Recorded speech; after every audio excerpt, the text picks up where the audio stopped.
Hi guys, it's Andy from Man City Fan TV, and really pleased to have Matty from the Magpie Channel on today, and we're going to discuss everything to do with Newcastle and maybe a little bit about City and the similarities as to what's happening at the moment. How are you, Matty? Good mate, good mate. Thank you. Apart from obviously missing the best thing in the world, which is football, and having a pint with your mates. Apart from that, hanging in there. Yeah, good man. Well, I know you're a frontline worker with the NHS, so you've got our respect for that, buddy. So well done and keep up the good work. So let's get into it. Obviously, the last few weeks we've had the whole issue with regards to Newcastle being bought out. At last, it looks like he is going to sell. The problem being is that it's to the Public Investment Fund, according to journalists. And as we know, Mohammed bin Salman, his investment fund is going to own 80%. You've got Amanda Staveley and the Reuben brothers owning the other 20%. And if it's true, the chairman is going to be Yasser Al-Rumayyan, who is the governor of the Public Investment Fund on there. So what were your first initial thoughts when the rumours came out about Ashley was finally going to sell? I think it felt too good to be true, to be honest with you, for Newcastle fans, especially with the amount of money that these guys have got. You know, Newcastle would have took literally anybody but Mike Ashley to be in charge of the club, because it can't get any worse to Mike Ashley. You know, until the last transfer window when he signed Joe Linton, we've been signing loan players and, you know, free agents for years and years now, not spending any money, pocketing them all for itself to put back in his own businesses. So when we heard that these, you know, billionaires, near on trillionaire families going to take over Newcastle United, there was a bit of pessimism, you know, because there's been leaks before about 2 or 3 times, especially last summer with the Sheikhs. But then once we've seen the documents passed over at the Premier League, once Sky Sports News were really pushing it, we start believing it. And apparently we're 10 days away from being the richest club in the world. Yes, well, I think they've already come out and said the way they like to do business in Saudi is until it's absolutely signed, complete and done, they won't make any public announcements. So, yeah, in the next sort of 10 days, yeah, you could be an extremely wealthy club. Now, which leads me on to the next bit, which is obviously we're all reading. We as City fans are following it very closely because it's almost like a bit of a similar move to what happened with Manchester City. And now you've got the whole outrage and furore by some opposition fans, the odd Newcastle fan, not happy that I've read, but mainly all coming from the media about it being the Saudis and their human rights. How, as a Newcastle fan channel fan, lifelong, how do you feel initially about the fact that, you know, it's the Saudi government or the Saudi sort of public investment fund and them buying you out rather than an American businessman, etc.? I'm sure you could dig dirty enough if an American businessman had billions of pounds to find something on him. But don't get us wrong, you know, we shouldn't turn a blind eye to the things that happen in Saudi Arabia. It is a terrible human rights record, all that type of thing. But at the end of the day, for us, we're football fans. We want to focus on football. You know, if it's good enough for the politicians, if it's good enough for the Queen and Downing Street to welcome these Saudis into our country and into our government and all the deals that I have with them, then surely it's good enough for the average football fan to cheer on their team on a weekend if he wants to be Newcastle as his new business venture, you know? Yeah, I mean, it's a good point. I mean, that's journalists will say, "Oh, but yeah, but that's an easy reply." It is a simple reply, but it's true. I mean, you know, we deal hundreds of millions of pounds of arms to Saudi every single year, aircraft, BA systems, with the Eurofighter and arms and things like that. So, if it's good enough for the British government, why suddenly is it different for football? You know, I mean, why was it like this when, do you know, there was no outrage when Anthony Joshua was just fighting over there, was there, for the Andy Ruiz bout? There was no uproar about that. You know, there was no uproar when they were linked with Manchester United, but the Manchester United were holding out for billions. Sheffield United are owned by, who took a loan from Osama bin Laden's family when their new owner came in. But just because they've seen the amount of wealth that they've got, it's triggering a lot of people. And how they expect football fans to be the brunt of it is beyond me, because we don't have a say in football as it is. You know, we always have this say that football fans should have more rights, more power. But we didn't have a say when Mike Ashley was in charge, so why should we have a say when the Saudi Arabians are in charge? Good point. And it's funny you mentioned about the Joshua fight in Saudi Arabia, and you know, we know that that's going to be probably from a boxing perspective, there's going to be a lot of fights held there now because that's where the money is. I didn't see many journalists declining the offer to go out to Saudi Arabia on all expenses trips to report on these. Six-star hotels and six-star hotels and everything like that. You know, he has a Bugatti for the weekend. No, that's absolutely fine when they go there. But, you know. Absolutely, definitely. Well, looking at some of the statements on the takeover, there's been rumours and reports that the takeover, the chairman, everything else are saying that we're going to definitely abide by FFP, and that's going to be, you know, a priority. But then there's other reports saying that you could potentially have £200 million to spend whenever that window opens and things like that. Is £200 million going to be enough? It's only 4 and a bit Joe Lintons, so probably not. I mean, it's a lot more than Mike Ashley certainly give over the years. You know, we've been used to £5 million right backs, £4 million centre forwards. So it is going to be a hell of an improvement in Newcastle United, and we're not expecting to be top of the league in 2 or 3 years, Andy. You know, or even Champions League at that point. As long as we're not a club that's fighting for survival year in year out like we are now, aim slow and steady. You know, top 10, top 8, top 5, then go for the league perhaps in 5-6 years' time. But the best thing for Newcastle is that we hopefully won't be fighting relegation every year. The atmosphere will be back at St James's Park, because it's been toxic for years. And I might actually, we've seen the 10,000 season tickets that were cancelled last year. You know, the city will be alive again with these new owners. There'll be a new era, new hope, new ambition, something we haven't seen in absolutely ages in Newcastle. You're talking decades. We're talking the training ground needs invested. You know, that's been 15 years since Ashley took over. It's been neglected. The academy doesn't get an eye in. So hopefully we can bring through the likes of more Longstaffs, revamp the football stadium as well. You know, St James's Park hasn't been touched in 10 years with Mike Ashley in charge. So there's a lot of work that needs to be done behind the scenes as well as on the pitch. And I don't think it's going to happen overnight. So I think 200 million is going to be a very good start. Yeah, absolutely. I mean, it's the same with us. I mean, 2008, we threw a load of money at it. You know, we had the likes of, you know, Yaya Toure, David Silvers, all of these players coming in. It took us 3-4 years before eventually we won the league. We got the cup competition. We won that the year before. But that it needs that little bit of progress. Once you get some, you know, high class players there, it attracts other high class players and things like that. Because I don't think you're going to just be able to. I heard some people say, no, well, if they just offered players 400 grand a week, of course they're going to come. You're not going to pass financial fair play over. Yeah. You keep trying to offer that type of money, but it needs to be sustainable. Do you think they're going to follow the Sheikh Mansour model with regards to, obviously, football aside, he's invested over £1 billion in the local economy, housing, local council, things like that, and what he's done with the CFA, the academy, building that, you know, amazing academy there. Do you think, are you hopeful that will be something that the new owners will do for Newcastle? I really, really do hope so, because I mean, the thing for me looking at Manchester City is the infrastructure that you have got there for how many years now to come. Do you know what I mean? When those owners came in, Sheikh Mansour, everyone said, few years, yeah, you might win the league, then you'll get bored and throw it away. Look what he's built. You know, look what he's done for the local area. Look what he's done in terms of your training ground and the Etihad campus and all that kind of thing. We can only dream that we get that as well, and hopefully we will with the money that's involved.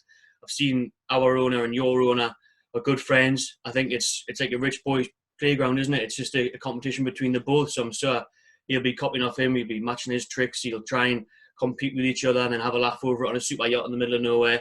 Hopefully that's the kind of thing. But it comes back to as well what we're saying about the government and should we accept this money and whatnot. They're always looking at the negatives. They're not looking at the positives. Yeah. So this new owner comes in and he does invest in the local economy. He does invest in the local community. It'll increase jobs. It'll increase a lot more than a lot of people are looking at. So if we can, like I say, start and just do your model, basically, you know, get the campus in there, get the training ground in there. Like I mentioned, the academy, a lot of it needs freshened up with Newcastle United. And hopefully he does invest, not just on the pitch, you know, because there's a lot of work off it. And Newcastle upon Tyne is a neglected area, really. The North East is rejected by our own government. You know, there's a lot of poor people in the area. There's food banks. I would say the stadium every weekend. So hopefully with this Saudi Arabia money, they can come in and improve that. Yeah, I mean, I think it's going to be.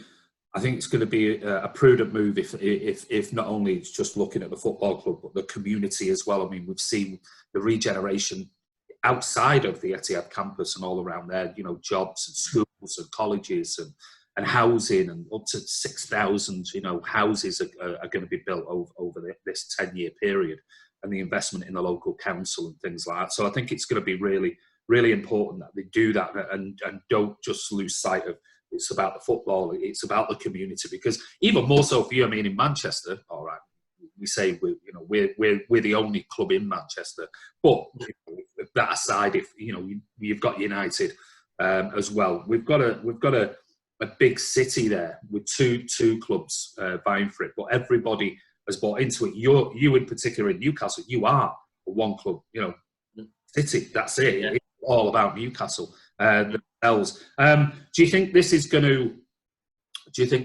to require you having not only your own fan base, which is we know you've got a huge following. What about the global appeal of Newcastle? Do you think that's important? It is massively important if you want to try and become a big club, because you do need that wider appeal. I mean, you look at when you go to Arsenal, for example, the Emirates, they've got all these banners around the stage. You know, Australian Gunners, Indonesia, Arsenal. It's that global appeal that brings in so much money and gets you recognised. I mean, you go on holidays. If I went on holiday with this shirt, people would still shout Shearer, because nothing's happened since Alan Shearer's been here. And that's all Newcastle are known for. They were pretty well known early 2000s, late 90s. Unfortunately, as the nearly men, you know, runners up in the Premier League, FA Cup finalists 2-3 years in a row, Champions League on a regular basis. But if we're going to get there now, the world has changed a lot since those times.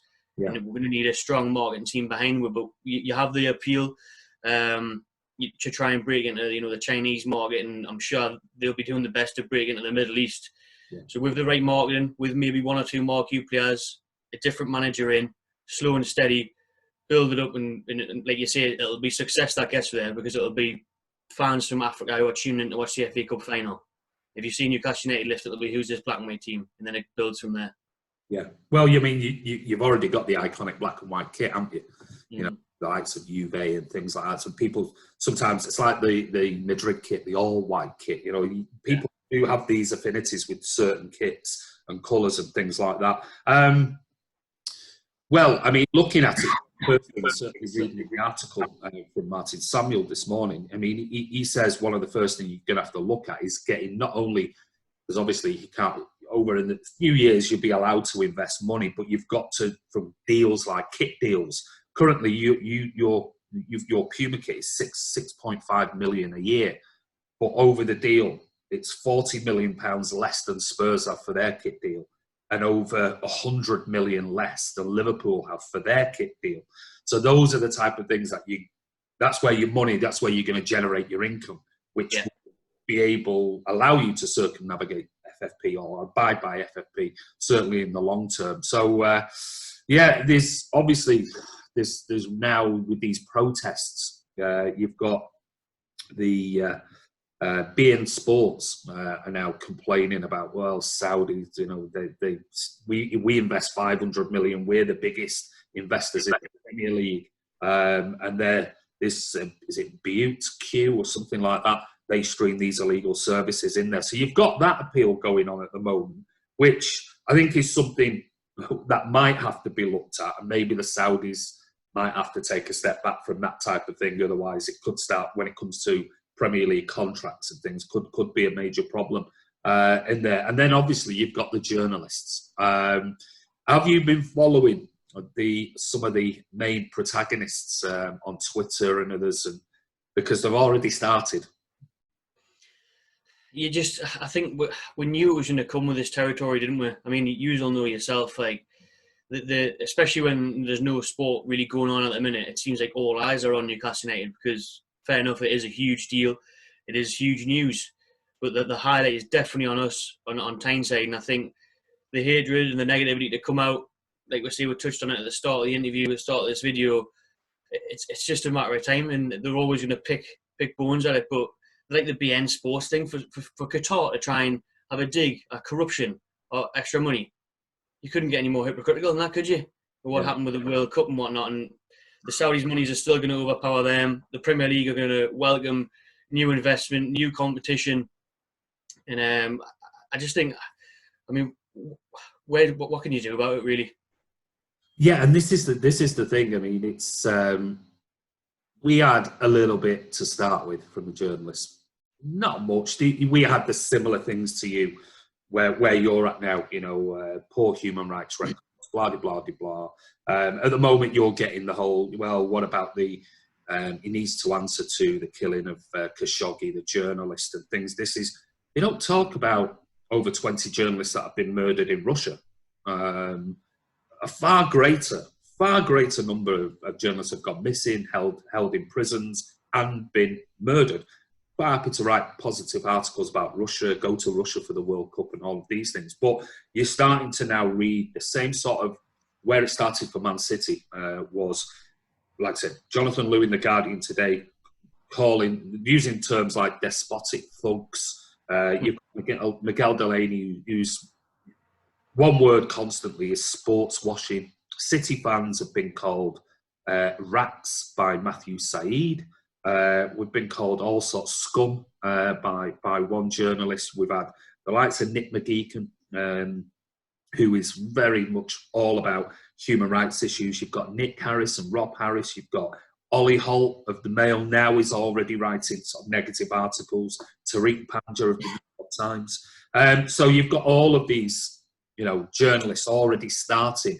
They're not hit the fans yet. They're just hitting the. But trust me, you start winning anything or start looking like you're successful, the fans will be brought into this. Now, I don't know whether you've been following any of the City stories over the last couple of years, but are you ready for it? Because it is coming. I was going to say, you know, I mean, how did you deal with it once it came your way? Well, we're like any fan, aren't we? You know, you attack our club and you go on the defensive. My point was, I don't mind if you know, if journalists want to talk about politics and about government like that, that's fine. But stick to that. That's fine. People will have opinions about human rights records in different countries. You know, let's face it, our human rights records over the last couple of centuries hasn't been the best. But it's when they start bringing fans into it. I mean, do you remember can't remember his name now. There was the guy in Abu Dhabi who was arrested and put in prison over something like that. And because City fans actually dared to have a comment about it, that's when Matthew Said came out with, yes, they're like a bunch of rats, calling the fans. And as soon as they start using terminology like that, I mean, somebody in an article 2 days ago wrote, I can't remember, I'm not going to say who it was in case I'm wrong, but wrote things about the Arabs being laughing beards. Yeah, it's racist terminology. You know, these are serious writers, chief writers for papers. But when it starts turning into the fans, of course you get embroiled in it and you start getting angry, and they just generate. And what they do is it generates more. It's clickbait. Journalism is on its backside at the moment. Really, really is. Like we've said, the things that'll come out on Twitter and you'll get people to reply to it. So they're getting what they want when they put out that clickbait, and they've got 100 comments under that link to their article, and people are clicking on the article, and they've won. Yeah. So for me, I just don't like to focus on that sort of stuff. But yeah. you know it's hard. It's going to get worse. Yeah, it's really difficult to ignore because people say, "Well, don't read it then," but it's about your club, and then when it's about you as fans, as a fan base, and when you know that you've done nothing wrong, it's very hard just to ignore it. It really, really is. And we've seen over certainly the last year to 18 months, there's been a real big debate with City fans on Twitter and a couple of big City accounts that have fought back against this WhatsApp group of journalists who seem to all be in it together and all seem to retweet the same articles. And Yeah, great read this, and it's all to do with the fans. And you will probably have some champions fans who on Twitter who will probably take up that fight against them, because it is definitely coming. It might not come yet. You'll just have a year probably of the usual Saudi government human rights things, but it will start turning to the fans. Fans will start being dragged into it bit by bit, because that's what they'll do. They'll draw you in. Because when it comes to political debates and arguments, most fans are like, not interested. Well, but as soon as you draw the fans into it, explodes massively. So you'll all have to prepare yourself for that, because it will definitely happen. And you can be strong enough to just go, I'm not reading it, I won't open it. But the temptation is there, because you want to know what they're saying about your club and about you as a fan. Have you, from a fan base, have you spoken to any fans that are dead against it or really concerned? I think a few are. Yeah, I think a few are, and a few are definitely reading these articles and then are buying into them. Like, we've had comments in our YouTube videos, especially when we first broke the news of the takeover. People saying, "I don't want his money. I don't want that Saudi Arabian takeover. If Mike Ashley leaves, I want someone decent to come in, because we know how bad Mike Ashley's been. Yeah. We don't want the foreign richer version of him." But you get some fans saying that, but I would say it was 90% positive, because 90% want to know the facts behind him first, not just these leaked things about him, because there is a lot of good things that are coming out about Prince bin Salman. You know, he was the first one to allow women to do this, women to do that. So he's trying to change the country. So it depends on where your sources are coming from. Yeah. But the main thing for football fans and for Newcastle fans is that for the first time in nearly 15 years, we've got some positive outlook on the club that we're actually going to be pushing in the right direction. And that's going to be brilliant, because I say for the Ashley takeover for many years now, it's not good for your club, is it, when you're protesting and all you're talking about is Ashley out, and all you're talking about is we're not getting any investment, and then there's 10,000 empty seats and people walking out and not renewing seasons. It's just negativity, and it just builds, and it's just horrible. It is horrible. Where now, hopefully, it'll reunite everybody. And, you know, those people who did stay away, I'm sure many of them now will be back with a whole, you know, new vigour and new, you know, energy about your club. Yeah. Let's face it, that's all it's about. It's about football and supporting your club. It is. I mean, the thing is, that is one of the best parts that's going to come out of this once Mike actually leaves, is that the fans hopefully aren't going to be at each other's throats. Because pre-season, you'd have to prove where you bought your top from. Because if you said you bought from a club shop, Mike Ashley was a club shop, or you're part of the problem, or you buy something from Sports Direct, you can't do that. You're feeding Mike Ashley, you're feeding him to keep him at Newcastle United. You've got to starve him and his businesses. You know, you're drinking 9 Bar, which used to be Shearer's Bar, until Mike Ashley changed the name because of the falling out they had, which is built into the ground. Everyone goes there on match day, used to. If you've seen in there, you can't drink in there, part of the problem. So all these things that you are now simple things like that, you can finally buy things from the club shop and have a drink in whatever bar you want. It's just mental how bad Mike actually turned the club and how toxic he turned the fan base. I mean that's just shows you the lows, doesn't it? Like, you can't even drink in a club bar, you can't even buy from a club shop, because fans don't want to invest money into his pocket. You know, and you think now, how much money is going to be invested in club bars, club shops, merchandise, things like that? People are going to go back and start, you know, buying those things again. Yeah, especially with help with financial fair play. Yeah. Well, listen, have you got any questions for me, finally, before we wrap up? Because it's been great trying to, you know, find out a bit more about it, because all we're getting is just, you know, social commentary from the usual journalists, which everything is very much anti the takeover at the moment, and reading sort of Newcastle fans, you know, on Twitter, their replies back. Well, on a positive note, Andy, how's it going to feel to be the second richest club in England? Well, I mean, I don't buy into all that. But I mean, we could turn around and say, well, are we talking about the owner's wealth? Because if it's the owner's wealth, personal wealth, well, Sheikh Mansour's signature, you know, I think he's got 21 billion, and Mohammed Salman's up to 7 billion. But as far as a family wealth, and this will be the other thing, state funded and all this type of thing you'll get. 1.3 trillion compared to, I think, 590 billion. I mean, it beggars belief, that type of money.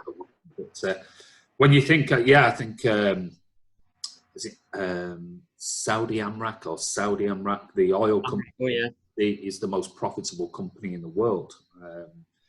Yeah, you certainly got a load of money. The problem being is getting it invested properly in the infrastructure. And like you say, it's got to be sustainable, because they'll allow you to invest so much and make a loss year one and year two and things like that, as long as you're reducing that loss. But you've got to start bringing in money from outside sources. So, I don't know what the stadium, would you have naming rights for that? Mm-hmm. Well, that's the debate among fans, isn't it? Because we hated it when Mike actually called it the Sports Direct Arena. But I'm sure if we got promised with saying, Griezmann, and we'll call it the Saudi Aramco Arena, we'll be fine with that, wouldn't we?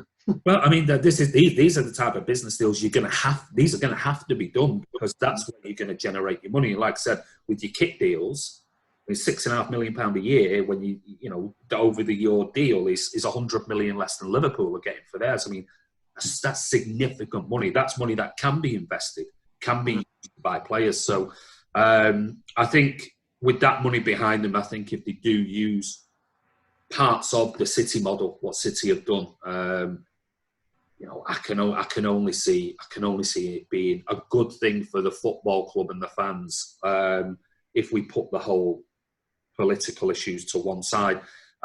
It's about time, and I think most fans of most clubs, if they're really honest, are just normal people. They're just everyday working man, women, whatever, would go, look, it's about my club, and yes, it's not an ideal situation, yes, but I mean, you look at Liverpool, you look at Liverpool's shirt sponsors, Standard Chartered, they had last year fines of over £100 for investing in,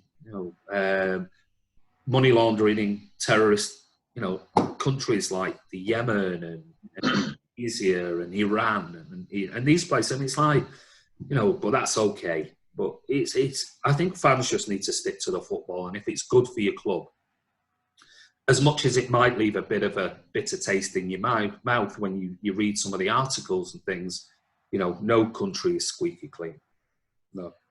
When you first got taken over by Sheikh Mansour, how long was it before you won a cup? Was it 3 years? Was it League Cup or anything? We won the FA Cup. So it's 3 years. We won the FA Cup, and then the following season we won the Premier League first title. And Mark Hughes. Sorry, go ahead. Say that again. And Mark Hughes was kept his job, didn't he, when they first came in? Do you reckon Steve?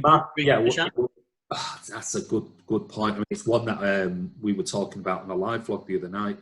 Because we're starting to get quite a few Newcastle fans come on our live vlogs now, because obviously with what's going on, they want to know about City side of it. And somebody said about Bruce or Benitez. I'd feel sorry for Bruce because he's a local lad and things like that. I can see him sticking with him for the very short term. Because if you've got an owner that's going to be investing this type of money, Steve Bruce rings you up and you're playing for Inter Milan or you're playing for whatever. Do you want to come? Like who? Steve Bruce. You have somebody, Nagelsmann, or you have somebody that's young, ambitious, plays brilliant type of football, or it's somebody who it might be Benitez or it might be whoever, a Roberto Mancini, take him away from the Italy job and put him in at Newcastle, that type of thing. Then I think that is probably, in my opinion, where you will end up. They might not. They might be ruthless and just get rid of Bruce straight away and put somebody in. I honestly don't know. What are your thoughts? What do you think? I think exactly the same. They've said they're going to give him time, but they won't. They'll give him until whenever this season finishes, and we'll probably finish mid-table. And then I think they'll look 200-300 million. Are we really going to give Steve Bruce that? Like the Championship manager that much money? If they can bring Benitez back, or they can get maybe a Pochettino, if they can. Yeah, you know what I mean. You're gonna. That's actually a really good shout, Pochettino, because he's currently out of work. He's still getting paid his monthly salary from Spurs. But he's going to be looking for a job with investment, a good, project that he can oversee. He's got Premier League experience, albeit anything yet. But You know, if you're saying, well, we haven't won anything, you know, it could be a match made in heaven.